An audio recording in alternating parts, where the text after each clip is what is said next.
Kecenderungan-kecenderungan yang tidak sehat menjauhkan kita dari Allah, menjauhkan kita dari kehendak bebas yang baik, menjauhkan kita untuk menggunakan kehendak bebas kita memuji dan memuliakan Allah. Apa yang harus kita lakukan?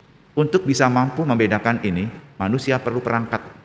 Perangkatnya itu didapat dengan berlatih, dengan latihan-latihan, exercise, supaya manusia semakin tajam, bukan hanya membedakan keinginan yang baik dan keinginan yang buruk, kehendak yang baik dan kehendak yang buruk, tetapi lebih dari itu, mampu membedakan dan berdiskresi secara spiritual, kehendak yang paling baik di antara banyak yang baik, kehendak yang paling Tuhan inginkan di antara banyak yang diinginkan.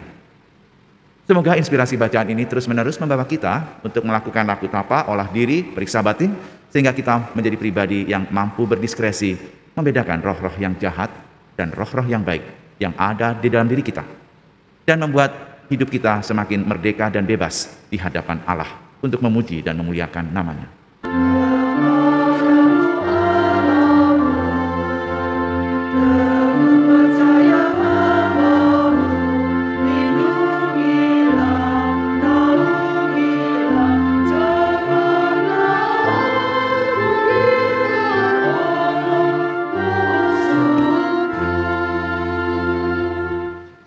Dalam nama Bapa dan Putra dan Roh Kudus. Rahmat Tuhan kita Yesus Kristus, cinta kasih Allah dan persekutuan Roh Kudus bersamamu. Hari ini adalah hari Senin dalam pekan biasa yang keempat. Saudara, mari kita siapkan hati dan budi kita seraya mohon ampun kepada Tuhan atas dosa dan kesalahan kita. Tuhan Yesus Kristus, Engkau diutus menyembuhkan orang yang remuk redam hatinya. Tuhan, kasihanilah kami. Engkau datang mengusir roh-roh jahat dari orang-orang yang berdosa. Kristus, kasihanilah kami.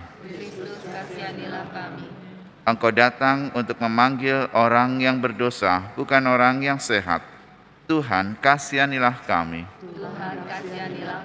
Semoga Allah yang Maha Kuasa mengasihani kita, mengampuni dosa kita, dan menghantar kita ke hidup yang kekal. Marilah berdoa. Allah Bapa yang Maha Baik, Engkau mengenal kami berdasar nama kami masing-masing. Semoga kami mengalami pemeliharaan-Mu yang penuh kasih sayang, agar kami hidup dengan damai dan sejahtera. Demi Kristus, Tuhan dan pengantara kami. Amin. Bacaan dari surat kepada orang Ibrani. Saudara-saudara, tentang tokoh-tokoh iman, aku akan kekurangan waktu apabila aku hendak menceritakan tentang Gideon, Barak, Simson, Yefta, Daud, Samuel, dan para nabi. Karena iman mereka telah menaklukkan kerajaan-kerajaan, mengamalkan kebenaran, dan memperoleh apa yang dijanjikan, menutup mulut singa, dan memadamkan api yang dahsyat. Mereka telah luput dari mata pedang, dan telah beroleh kekuatan dalam kelemahan. Mereka telah menjadi kuat dalam peperangan dan telah memukul mundur pasukan-pasukan tentara asing. Karena iman, para ibu telah menerima kembali orang-orangnya yang telah mati, sebab mereka dibangkitkan. Ada lagi orang-orang yang membiarkan dirinya disiksa dan tidak mau menerima pembebasan, karena mereka mengharapkan kebangkitan untuk hidup yang lebih baik. Ada pula yang diejek dan didera, bahkan ada yang dibelenggu dan dipenjarakan. Mereka dilempari batu, digergaji dan dibunuh dengan pedang. Mereka mengembara dengan berpakaian kulit domba atau kulit kambing, sambil menderita kekurangan, kesesakan, dan siksaan. Dunia ini bukan tempat layak bagi mereka. Mereka mengembara di padang gurun dan di pegunungan, dalam gua-gua dan dalam celah-celah gunung. Iman mereka telah memberi mereka suatu kesaksian yang indah. Namun mereka semua belum memperoleh apa yang dijanjikan itu. Sebab Allah mempunyai rencana yang lebih baik bagi kita semua. Tanpa kita, mereka tidak dapat sampai kepada kesempurnaan. Demikianlah sabda Tuhan. Mazmur tanggapan Kuatkanlah dan teguhkanlah hatimu, kalian semua yang berharap kepada Tuhan. Dan teguhkanlah hatimu, kalian semua yang berharap kepada Tuhan. Alangkah limpahnya kebaikanmu yang telah kau lakukan di hadapan manusia bagi orang yang berlindung padamu. Kuatkanlah dan teguhkanlah hatimu, kalian semua yang berharap kepada Tuhan. Engkau menyembunyikan mereka dalam naungan wajah-Mu terhadap persekongkolan orang-orang. Engkau melindungi mereka dalam pondok terhadap pembantahan lidah. Kuatkanlah dan teguhkanlah hatimu, kalian semua yang berharap kepada Tuhan. Terpujilah Tuhan, Ia telah menunjukkan kasih setianya kepadaku dengan ajaib pada waktu kesesakan. Kuatkanlah dan teguhkanlah hatimu, kalian semua yang berharap kepada Tuhan. Dalam kebingunganku, aku menyangka aku telah terbuang dari hadapan matamu, tetapi ternyata Engkau mendengarkan suara permohonanku ketika aku berteriak kepadamu, minta tolong. Kuatkanlah dan teguhkanlah hatimu, kalian semua yang berharap kepada Tuhan. Kasihilah Tuhan, hai semua orang yang dikasihinya. Tuhan menjaga orang-orang yang setiawan, tetapi orang yang congkak diganjarnya dengan tidak tanggung-tanggung. Kuatkanlah dan teguhkanlah hatimu, kalian semua yang berharap kepada Tuhan. Haleluya, haleluya, haleluya.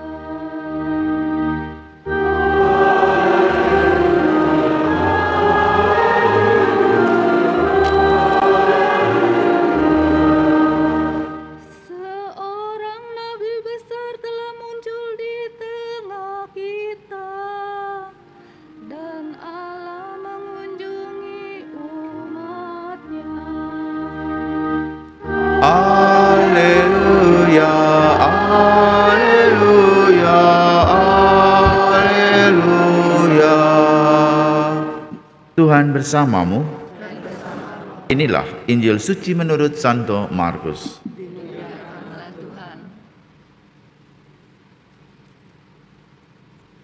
Sekali peristiwa, sampailah Yesus dan murid-muridnya di seberang Danau Galilea di daerah orang Gerasa.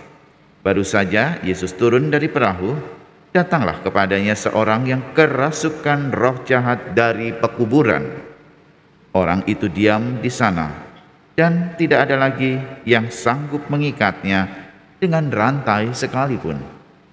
Sudah sering ia dibelenggu dan dirantai, tetapi rantai itu diputuskannya dan belenggu itu dimusnahkannya, sehingga tidak ada seorang pun yang cukup kuat untuk menjinakkannya. Siang malam ia berkeliaran di pekuburan dan di bukit-bukit sambil berteriak-teriak dan memukuli diri dengan batu. Ketika melihat Yesus dari jauh, berlarilah ia mendapatkannya. Ia lalu menyembahnya dan dengan keras ia berteriak, "Apa urusanmu dengan aku, hai Yesus anak Allah yang maha tinggi? Demi Allah, jangan siksa aku." Karena sebelumnya Yesus mengatakan kepadanya, "Hai engkau roh jahat, keluar dari orang ini." Kemudian Yesus bertanya kepada orang itu, "Siapa namamu?" Jawabnya, "Namaku Legion, karena kami banyak." Ia memohon dengan sangat supaya Yesus jangan mengusir roh-roh itu keluar dari daerah itu.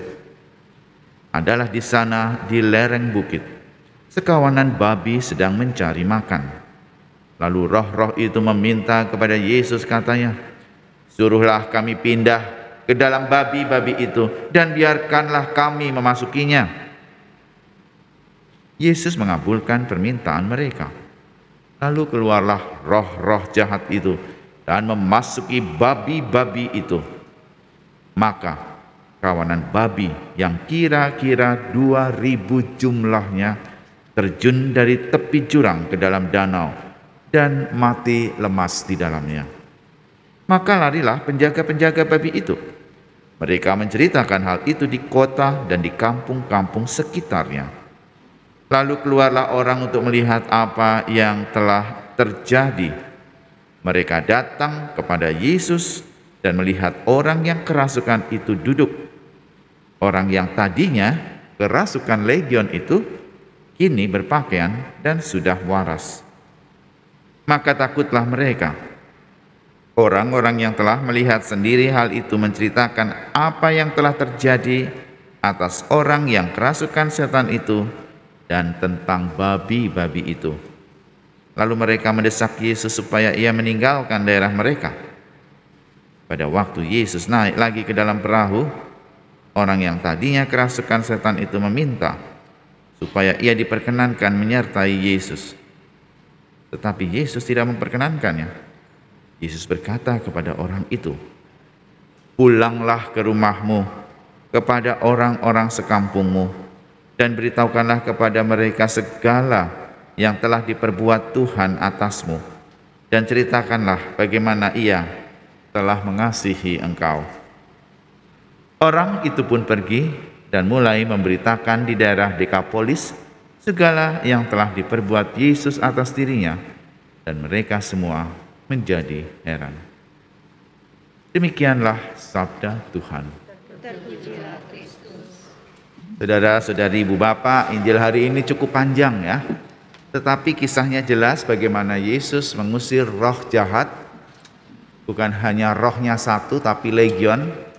Dan memindahkannya ke babi-babi, dan 2000 babi terjun bebas dari jurang dan mati lemas. Kisahnya sederhana dan selesai di sini. Tetapi ada hal yang bisa kita eksplor lebih mendalam tentang kisah ini. Siapakah itu roh jahat? Di sini digambarkan roh itu membuat orang ini terbelenggu dan dirantai. Orang ini menjadi tidak bebas. Orang ini dikuasai. Orang ini tidak mampu menentukan hidupnya sendiri. Orang yang kerasukan roh jahat ini berteriak-teriak dan memukuli diri dengan batu, berlari-lari ke sana kemari. Tapi dia hanya takut kepada Yesus. "Apa urusanmu dengan aku, hai Yesus, anak Allah yang maha tinggi? Demi Allah, jangan siksa aku." Ibu, Bapak, Saudara sekalian, kerap pada waktu kita masih kecil, gambaran roh jahat, gambaran setan kerap kali digambarkan dalam makhluk yang menyeramkan, bertanduk dua, berwarna hitam, bersayap, dan tentu kerap kali membisikkan kata-kata dan pilihan-pilihan yang terbalik dengan kebaikan. Gambaran itu mungkin masih terbawa sampai sekarang. Tapi apakah roh jahat itu? Roh jahat tidak jauh dari bahasa lainnya, yaitu diartikan sebagai, kalau dalam bahasa spiritual, sebagai kecenderungan-kecenderungan liar di dalam diri manusia. Kecenderungan liar itu bisa sebuah nafsu, bisa suatu keinginan yang berlawanan dengan kebaikan, bisa suara-suara yang menentang hati nurani. Kecenderungan yang tidak sehat ini membuat manusia menjadi tidak bebas, tidak mampu menggunakan kehendak bebasnya untuk memuji dan memuliakan Allah. Seperti di dalam kitab suci ini, orang yang kerasukan itu menjadi tidak bebas. Kebebasan dan kehendak bebasnya direnggut. Kehendak bebasnya untuk memuji dan memuliakan Allah dicabut. Sehingga ia hidup dalam pengaruh-pengaruh yang sangat buruk. Dan itu sangat merugikan dirinya sendiri. Ibu, Bapak, Saudara sekalian, kecenderungan liar tidak bisa digambarkan seperti setan dengan makhluk yang sangat menyeramkan. Tapi kerap kali juga muncul dalam keinginan-keinginan yang tampaknya baik, yang kelihatannya indah, tetapi itu bukan yang sesungguhnya. Di dalam bahasa spiritual, kita mempunyai satu istilah yang disebut dengan diskresi. Diskresi rohani, membedakan mana roh yang baik, mana roh yang jahat. Seorang yang beriman senantiasa diarahkan untuk mengikuti dan mendengarkan suara-suara yang baik. Karena yang baik senantiasa mengajak kehendak bebas manusia melakukan hidupnya terarah pada kebaikan, terarah pada Allah, terarah untuk memuji dan memuliakan namanya. Sebaliknya, kecenderungan-kecenderungan yang tidak sehat menjauhkan kita dari Allah, menjauhkan kita dari kehendak bebas yang baik, menjauhkan kita untuk menggunakan kehendak bebas kita memuji dan memuliakan Allah. Apa yang harus kita lakukan? Untuk bisa mampu membedakan ini, manusia perlu perangkat. Perangkatnya itu didapat dengan berlatih, dengan latihan-latihan, exercise, supaya manusia semakin tajam, bukan hanya membedakan keinginan yang baik dan keinginan yang buruk, kehendak yang baik dan kehendak yang buruk, tetapi lebih dari itu, mampu membedakan dan berdiskresi secara spiritual, kehendak yang paling baik di antara banyak yang baik, kehendak yang paling Tuhan inginkan di antara banyak yang diinginkan. Semoga inspirasi bacaan ini terus-menerus membawa kita untuk melakukan laku tapa, olah diri, periksa batin, sehingga kita menjadi pribadi yang mampu berdiskresi, membedakan roh-roh yang jahat dan roh-roh yang baik yang ada di dalam diri kita, dan membuat hidup kita semakin merdeka dan bebas di hadapan Allah untuk memuji dan memuliakan namanya. Tuhan memberkati. Marilah menyatakan misteri iman kita. Bapa Tuhan kami wartakan, kebangkitan-Mu kami muliakan, hingga Lihatlah anak domba Allah, lihatlah dia yang menghapus dosa dunia. Berbahagialah kita yang diundang dalam perjamuan anak domba. Kan saya tidak pantas kau datang kepada saya, tapi bersabdalah saja maka saya akan. Tubuh dan darah Kristus.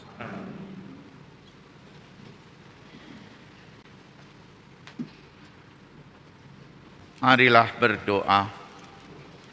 Allah Bapa yang Maha Kasih, kami bersyukur atas Yesus yang mewartakan nama-Mu kepada kami. Semoga dengan santapan sabda dan sakramennya, kami semakin menjadi orang-orang yang bebas dan merdeka, menggunakan kehendak bebas kami untuk senantiasa memuji dan memuliakan nama-Mu, sebab Dialah Tuhan dan pengantara kami. Tuhan bersama-Mu. Semoga Allah yang Maha Kuasa memberkati saudara sekalian, Bapa, Putra, dan Roh Kudus. Ekaristi sudah selesai, marilah pergi kita diutus.